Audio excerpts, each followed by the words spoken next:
in America. Every way. Let's turn to this on national politics, how it's rubbing politically. Republican Paul Ryan met with members of the Congressional Black Caucus today to clear up the air about the comments he made on the conservative radio show. That was the Bill Bennett show, citing the work of Charles Murray. He did it. He actually did this, an academic who's argued that black people face certain social disadvantages because of inferior intelligence. Now, nobody would touch this, but Ryan did, and here he is.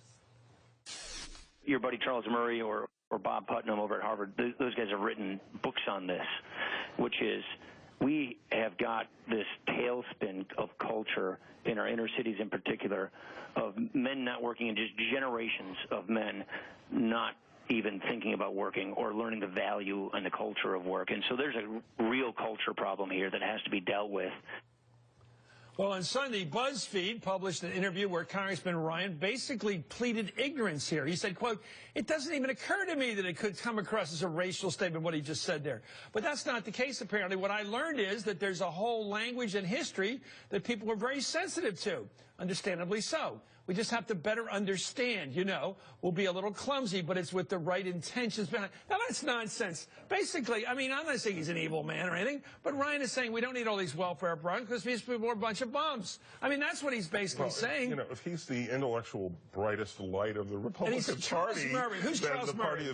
Tell the viewers exactly who Charles Murray is. Well, you know, he's the academic whose research I put in quotes, essentially says that blacks have lower IQs and are dumber. And he would cite him as a pal of Bill Bennett's. Thoroughly discredited. Why would he do it to Why Bill? do you quote him?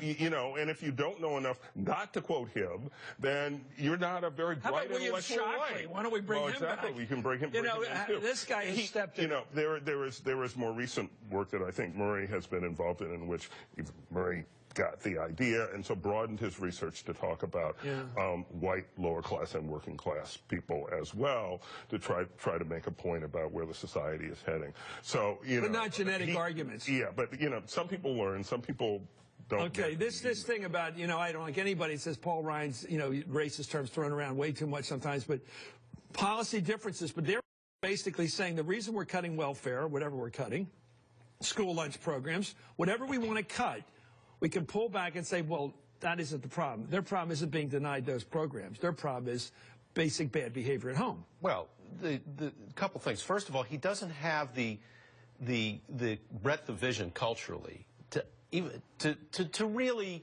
totally know just how offensive what he's saying is. I'll grant him that. He's from Janesville, Wisconsin.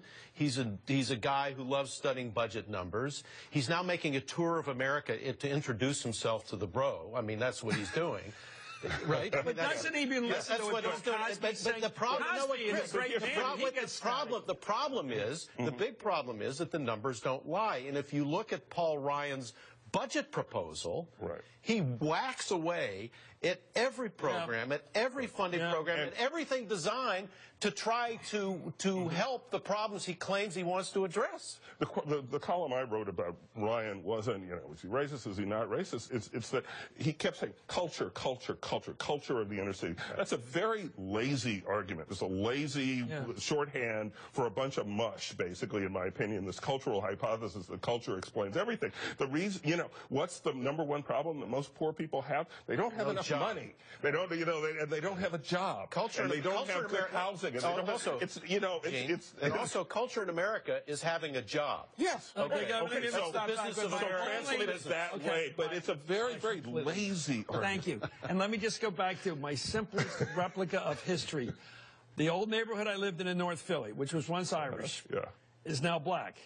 When it was Irish, my grandpa, Charlie Shields, could get on the subway and go 2 blocks to a really good industry job.